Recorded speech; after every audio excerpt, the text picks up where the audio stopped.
Salam sukacita bagi Bapak, Ibu, Saudara, jemaat yang dikasihi Tuhan Yesus.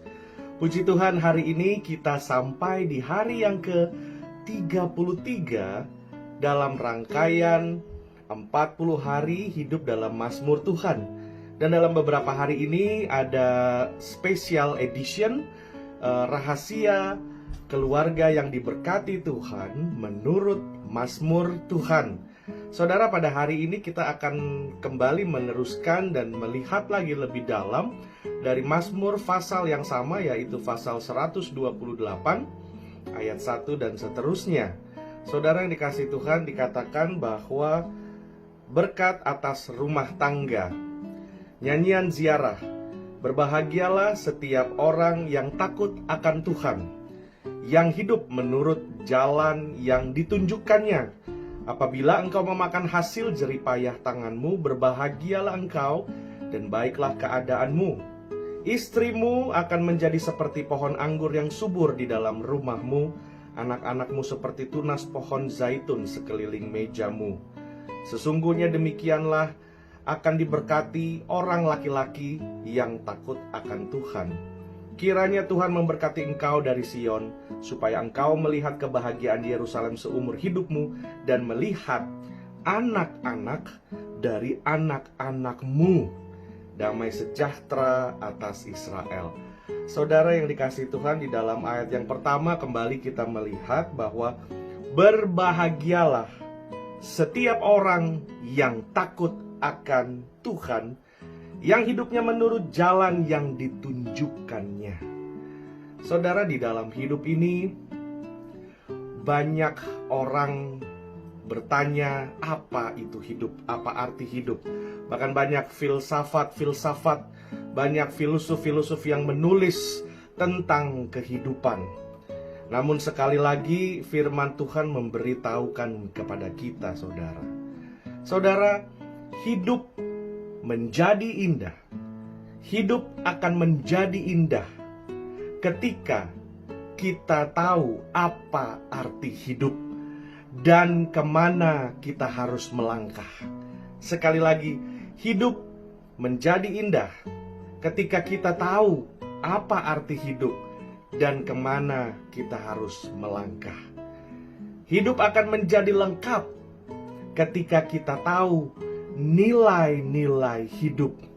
Hidup akan menjadi lengkap ketika kita tahu bagaimana menikmati hidup. Karena tidak semua orang mengerti rahasia ini, saudara yang dikasihi Tuhan. Hidup akan menjadi indah ketika kita tahu arti hidup. Hidup akan menjadi lengkap ketika kita tahu nilai hidup. Ketika kita tahu kemana kita harus melangkah, apa yang harus kita lakukan, bagaimana kita menikmatinya. Ada banyak orang tahu bagaimana harus bekerja, tetapi tidak semua orang dapat menikmati apa yang menjadi hasil usahanya, saudara. Dan kembali ke dalam Mazmur firman Tuhan ini, saudara. Pada saat ini saya mau melihat dari dua sudut, saudara. Sudut yang pertama adalah sudut keluarga. Bagaimana suami dan istri yang adalah satu di dalam Tuhan.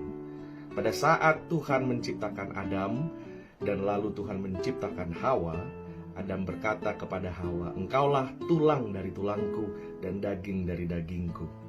Jadi di dalam keluarga, saudara, suami istri tidak ada urutan atas bawah, kiri kanan, tetapi suami istri satu. Yang dikatakan adalah partisipasi. Suami di dalam istri, istri di dalam suami menjadi satu. Dan berfungsi, peran yang mempunyai fungsi secara partisipasi. Suami tahu bagaimana peran dan fungsinya dia untuk menjadi breadwinner, menjadi orang yang mencari masukan buat keluarga. Demikian juga dengan istri. Istri bisa saja kerja juga di luar rumah, tapi dia mengerti prioritas adalah di dalam keluarga, rumah tangga. Jadi kita lihat, saudara, bukan atas atau bawah, bukan kiri kanan, bukan emansipasi, tetapi partisipasi, Bapak Ibu Saudara. Jadi kita belajar di sini yang pertama dari sudut itu. Nah, orang yang mengerti kebenaran ini, yang mengerti apa arti hidup, apa arti keluarga, bagaimana harus melangkah, bagaimana nilai-nilai di dalam keluarga, dan dapat menikmati keluarga itu, adalah orang yang takut akan Tuhan. Adalah orang yang takut akan Tuhan. Karena apa, saudara?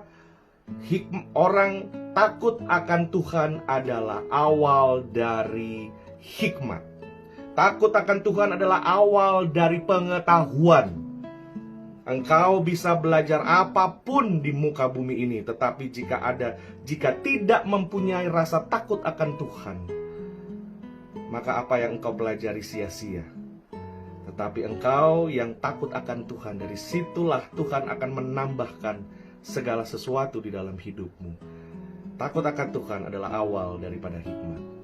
Yang kedua, Bapak Ibu Saudara, sudut yang kedua adalah sudut, saya mau menyinggung sedikit mengenai situasi kita hari-hari ini, saat-saat ini. Bagi kita semua yang masih ada di dalam lockdown, dan dengan update yang terakhir bahwa lockdown juga maksudnya orang yang harus tinggal di rumah diperpanjang sampai mungkin mendekati Agustus atau September. Nah, kita melihat, saudara, bahwa hal ini jangan menjadi satu ketakutan, tetapi kita terus ada di dalam pengertian menurut firman Tuhan. Saudara, hidup kita ke depan ini akan berubah. Dan baiklah kita mampu, apabila kita takut akan Tuhan, kita diberikan hikmat, kebijaksanaan, dan kita diberikan kemampuan untuk dapat beradaptasi. Beradaptasi dengan apapun yang akan kita lakukan di hari-hari kemudian. Kita mungkin sudah akan lebih biasa menggunakan mask, jarak, physical distancing, dan lain-lain. Tapi jangan melihat itu sebagai sesuatu yang buruk, yang bisa membuat kita takut, khawatir, lemah iman. Tetapi kita percaya Tuhan bekerja di dalam segala sesuatu bagi orang-orang yang mengasihinya. Amin, saudara. Jadi dari situ kita mengerti, sekali lagi, takut akan Tuhan adalah awal daripada hikmat. Hidup akan menjadi indah ketika kita tahu apa arti hidup. Hidup akan menjadi indah ketika kita tahu kemana kita harus melangkah, apa yang harus kita kerjakan.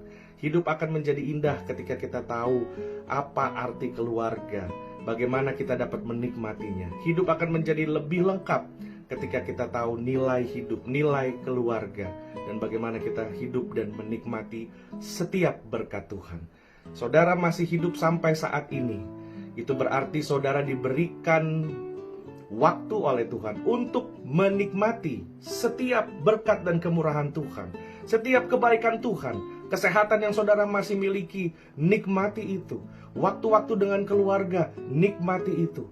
Jangan kita terbawa dengan berita, dengan omongan orang sehingga kita menjadi negatif, kita menjadi cepat mengeluh dan ngedumel dan komplain here and there.